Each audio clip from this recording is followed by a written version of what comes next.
You have your Bibles, open them up to Job chapter 24. You know exactly what type of sermon it's going to be as soon as I say we're going to be in the book of Job. So strap in, because this is going to be a sermon that is very emotional. Job chapter 24 is where I want us to start it off today as we discuss and kind of talk about things that are from a book where it seems like everything goes wrong all the time. And so kind of seeing how Job handles and navigates this situation, I think, is especially enlightening for a lot of us. Especially as was prayed during a week where it seems like everything kind of came crashing in on a lot of members of this church. And so I kind of want to speak from these things and talk about things that I think are important to us and things that are especially relevant for us during this time period. I appreciate everybody for taking part in the worship service. I appreciate Brad for stepping in at kind of last notice.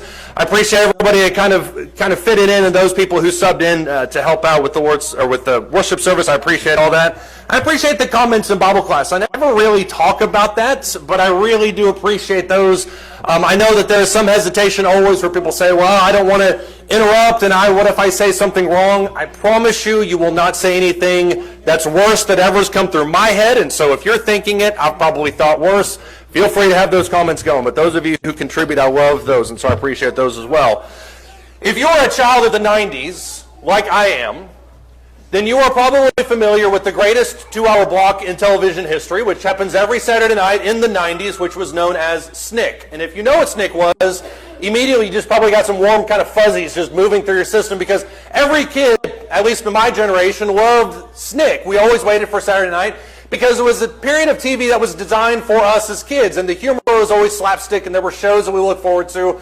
But every Saturday night, the show that rounded out SNCC was a show called Are You Afraid of the Dark? And as the title implies, what the essence of the show was a bunch of kids that sat around and talked about ghost stories. And it was kind of an initiation club. In order to get into it, you had to tell a ghost story that passed muster with everybody else there.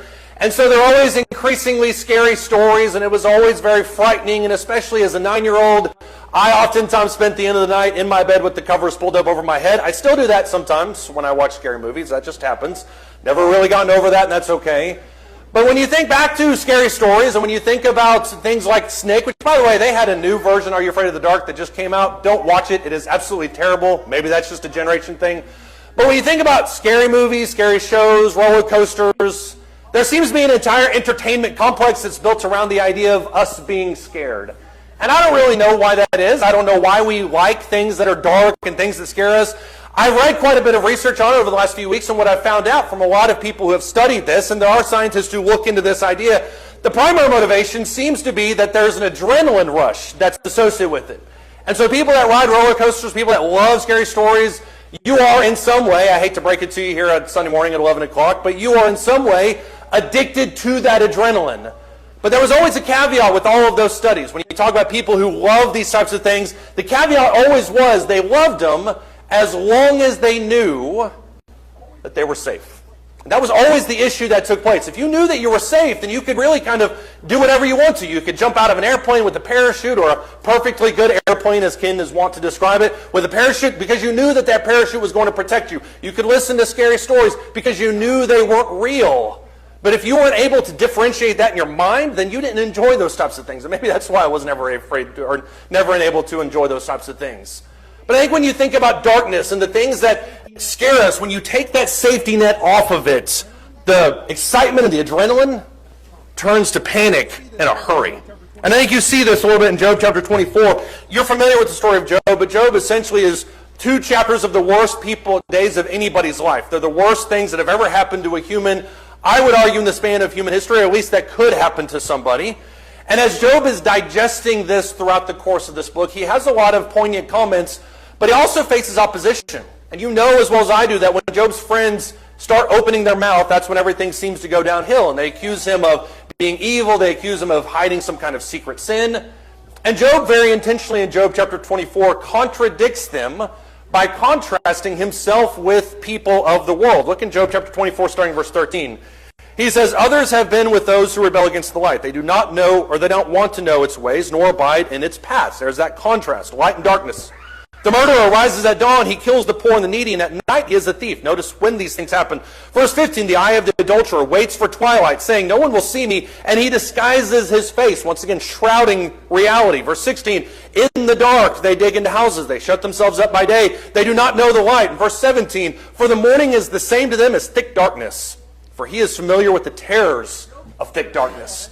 Job contrasts himself, I think very aptly so, with people that are absolutely anti-God, with people that just do whatever they want to do, with outright sinners, as they are accusing him of, with himself. And as he will explain elsewhere in the book of Job, he talks about how those hidden secret moments when nobody's really watching, that's when he's trying to do what's right. But he establishes a difference, and Jesus would make the exact same contrast in John chapter 3 between darkness and light. He would say there are people who operate in light who are not scared of it. They want people to see them. But then there are things that happen in the dark. And that's where dangers lie. That's where darkness kind of shrouds actions. It shrouds truth.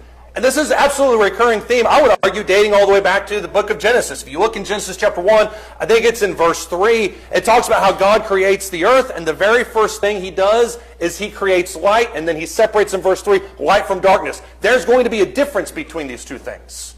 And so as you talk about the difference between light and darkness, obviously we as Christians, that's the theme predicated throughout the rest of the Bible, is that we live in dark, or live in light. The things of darkness is where the other things happen. And you see this in Scripture. For instance, when you look at the Bible and its relationship to darkness, you can see this on a number of different pages. First and foremost, you see this in Ephesians 5 verse 8, where it talks about how sin is something that is shrouded in darkness. These are people that operate in the dark because they don't want the light to see it. And if you're robbing a bank, which hopefully nobody's making plans this morning to do that, but if you are robbing a bank, you're not going to do it at Tuesday at 3 p.m. Unless it's the eclipse. I don't know why I had to throw that in there, but you know what I mean. You're going to do it at nighttime. Nobody's watching you. If you're trying to deceive people, what you're going to do is you're going to cloud the truth and coat it in darkness and say, well, it is a little bit of that, but it's a little bit of this also. Satan did the exact same thing in Genesis chapter 3 when he asked Eve about the command given to him by God. He didn't say that's not true. He said, are you sure it's true? He coats it in deception and darkness. Joel chapter 2 would use the idea of darkness to describe judgment day. And he would say for people who are not ready for it, people who have lived lives of wickedness, people who have lived lives of pain and anger and sinfulness, judgment day is going to be a very dark day for those people.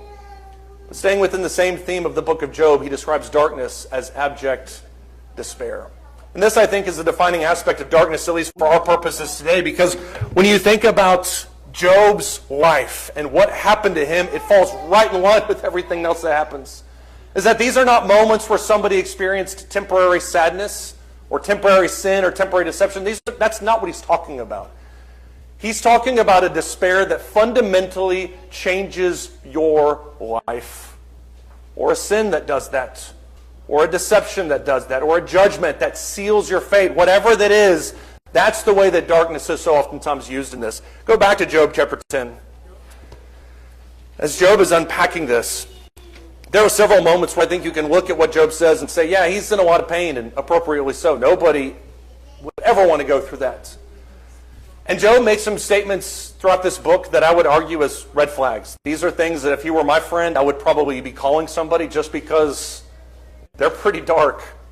And in Job chapter 10, starting in verse 18, listen to how he kind of talks about the very notion of existence. He says, why then have you brought me out of the womb? Would that I had died, and no eye had ever seen me. I should have been as though I had not been, carried from womb to tomb. What a harrowing phrase that is. Would he not let my few days alone withdraw from me, that I may have a little cheer before I go, and I shall not return to the land of darkness and deep shadow. The land of utter gloom is darkness itself, of deep shadow without order, and which shines as the darkness. That's how Job is describing his life. And what he says in these verses is he says, I'm already there. Like this shroudness, this darkness, this gloom, this despair that is covering over me, I'm already neck deep in it. And so he says, if this was how my life was going to be, if I was going to be raised, Job says, to see the riches of the world and to have everything before me and have my entire family right there with me as they had all these meals together, if that was all going to be ripped from me, I would have rather not even have been born, because I'm in a darkness that is just beyond comprehension. And so when we're talking about these ideas of darkness, this is not something that is passing. It's not something that's fleeting. These are moments when darkness is used in terms of life-changing events. And this isn't just Job that talks about this. And I would argue that it's an inevitability for a lot of us. When the psalmist David talks about this beautiful psalm, and there's so much that you can unpack from this, and people have done argument or done sermons and Bible classes. They've done articles. They've digested it all over the place. But when you read Psalm 23, you notice the inevitability of this darkness. Because he says, even though I walk through the valley of the shadow of death, which, by the way, the Hebrew translation literally comes out to the darkest of darkness. When I walk through the valley of the shadow of death, when I do that, I will fear no evil, for you are with me. And that looks really good on a cross stitch. I think it looks really good when people put it on their wall and people put it on their Facebook post to describe a day when things really didn't go that well. And it's fine to use it for things like this. That's not what the psalmist is talking about. He's talking about walking through a dark time that is not only dark, but the darkest of the dark times. And it almost reads like a mantra because he literally says, even though when I'm in those moments, when our paths of light intersect with those paths of darkness, I'm not going to fear evil. It's a declarative statement. I'm not going to fear any kind of evil because I understand, as he says, that you're walking through that with me. I think it's a question then of why do we fear no evil? Because God is with us. What does God's presence have to do with any of that? And the answer is everything. Look in Psalm 139. Psalm 139. We'll be jumping around a little bit today, but look at Psalm 139.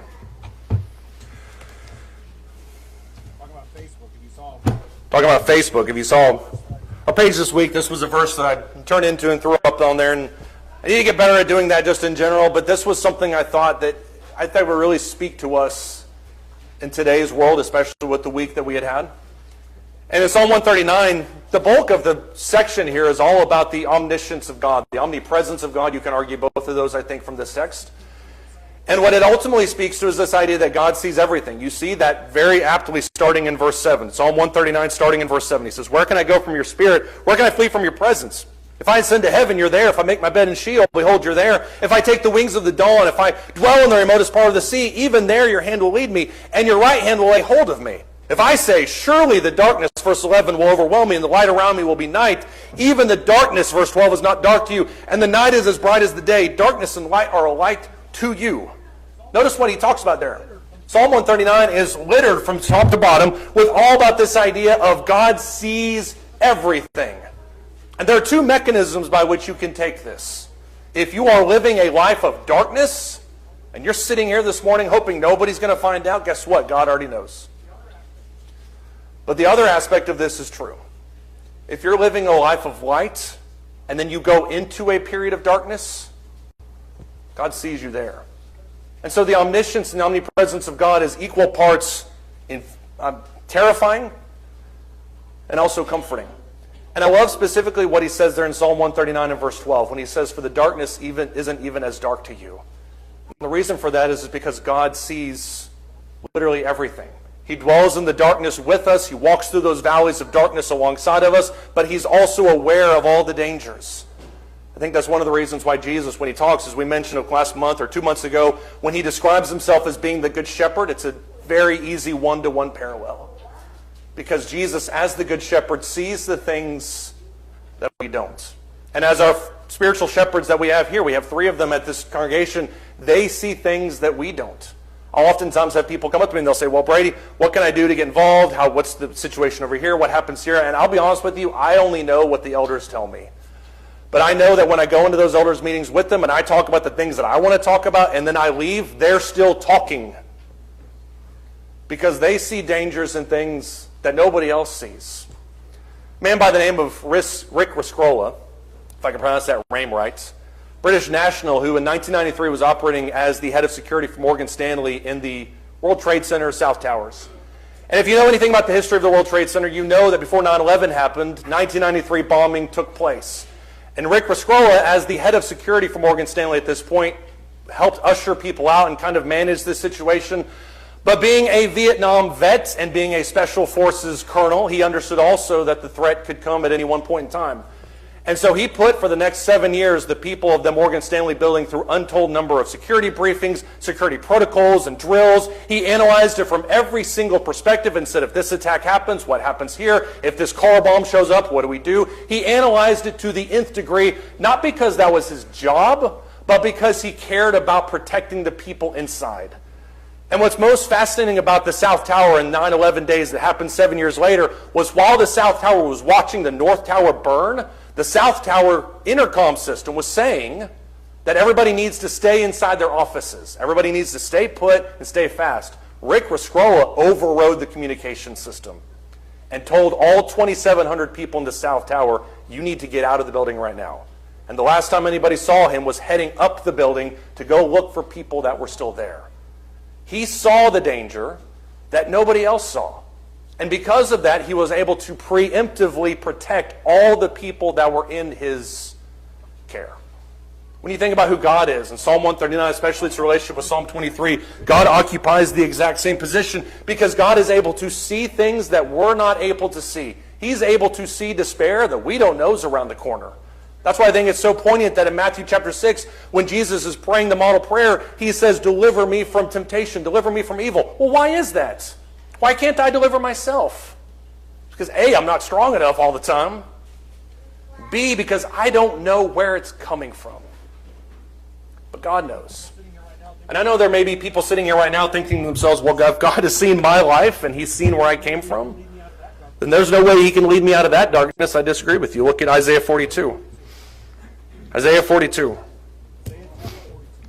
Isaiah chapter 42.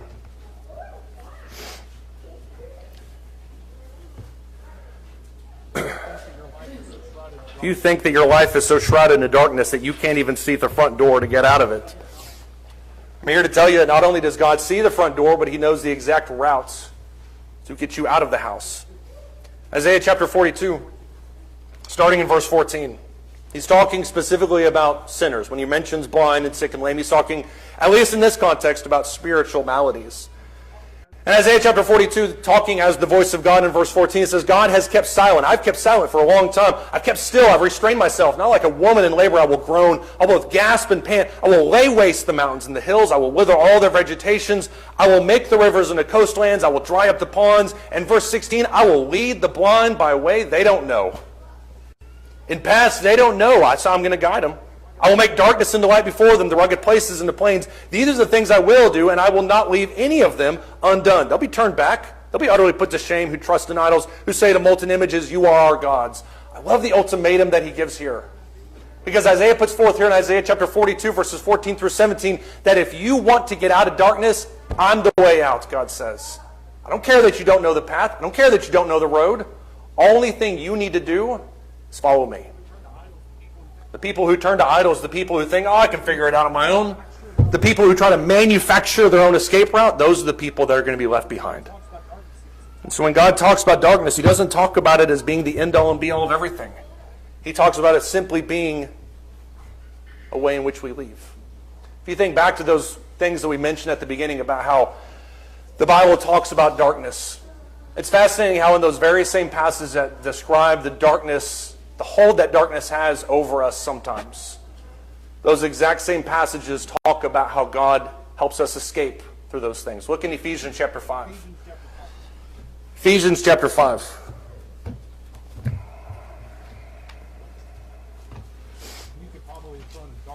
You could probably have thrown a dart and hit 30 verses that talk about this. The theme, now that you've noticed darkness, the theme is everywhere. But in Ephesians chapter 5, starting in verse 6, Paul writes, let no one deceive you with empty words. Because of these things, the wrath of God comes upon the sons of disobedience. So disobedience, willful following, lies, all that kind of is baked in there together. Verse 7, don't be partakers with them. You know why? Verse 8, because you were formerly darkness, but now you are light in the Lord. Walk as children of light. You used to be darkness, now you're light. You used to be in sin, now you're not. Verse 9, for the fruit of the light consists in all godliness and righteousness and truth, trying to learn what is pleasing to the Lord. Don't participate in the unfruitful deeds of darkness, but instead even expose them. Verse 12, for it is disgraceful even to speak of the things which are done by them in secret, but all things become visible when they're exposed by the light, for everything that becomes visible is light. You know what happens when you turn the light on in a roach-infested laundry room? In case you're wondering, we don't have a roach problem, in case you thought that's where I was going with it. I don't need to call Joe to come spray my house. That's not the point. You know what happens when you do that? They scatter. The exact same thing happens when you see an armadillo in your backyard and you turn on the back porch light. I have done that before. They all just kind of scatter. And the reason for that is because light exposes their presence. And for things who don't want to be in your backyard, who are worried that you'll find them out, who see you as a predator, they're gone. That's the same way that sin operates. If you expose your sin, to yourself, to other people, on the front pew, like we talked about last week, then it scatters. The thing that feeds that sin is hiding it deep, dark, down, in secret. But the moment you expose that is the moment it scatters. It talks about deception. We're not going to go through number 3, but look at 2 Corinthians chapter 4. 2 Corinthians chapter 4.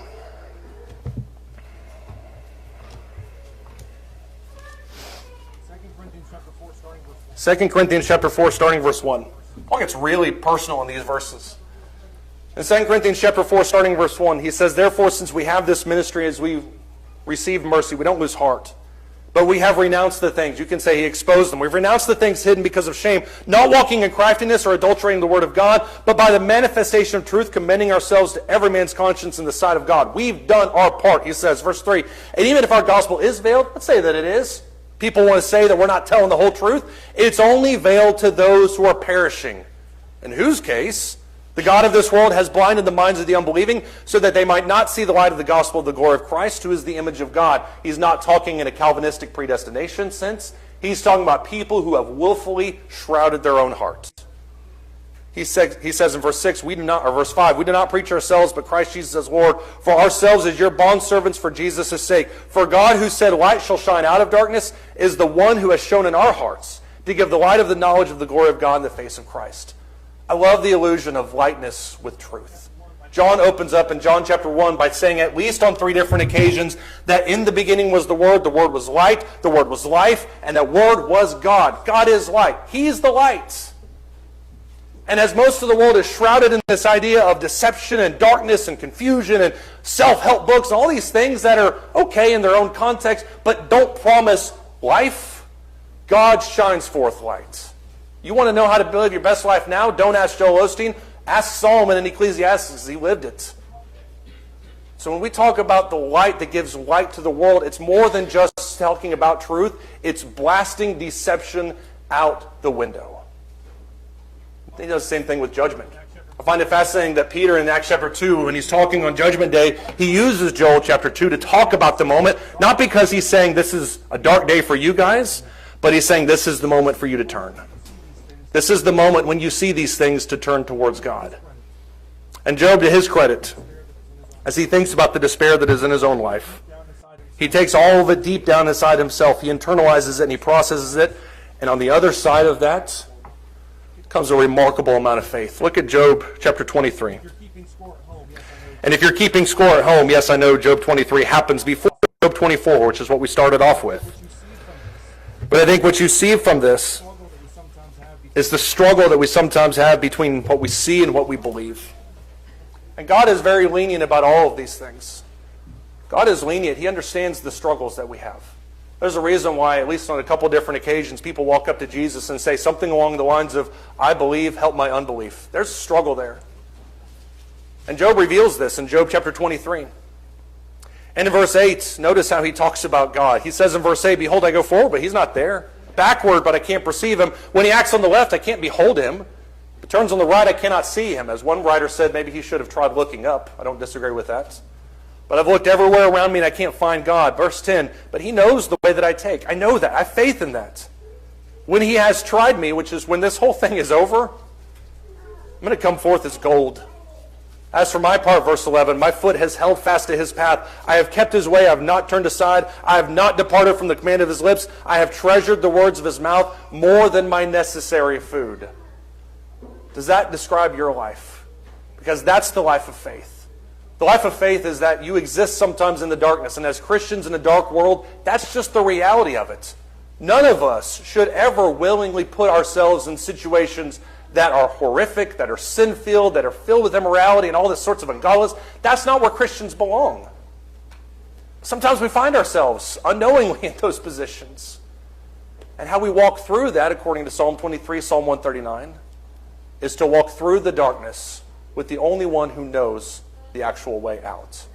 And so if you're here this morning and you are sitting here thinking to yourself, "My life is shrouded in darkness," maybe that's sin. Maybe you're just living a life that is polar opposite of God. Maybe it's deception. I've lied to myself, other people have lied to me, and I've allowed that to happen. Or maybe I'm living in a period where I know judgment is around the corner. Maybe you're just in a really dark place emotionally. The only thing that I can say to you at this point is to keep walking, but don't just keep walking aimlessly. Hold fast to God's hands and trust that He sees you, and follow Him out of the darkness. Because with Him, as Psalm 139 verse 12 says, the darkness really isn't that dark. Maybe dark to us, but it's not dark to God.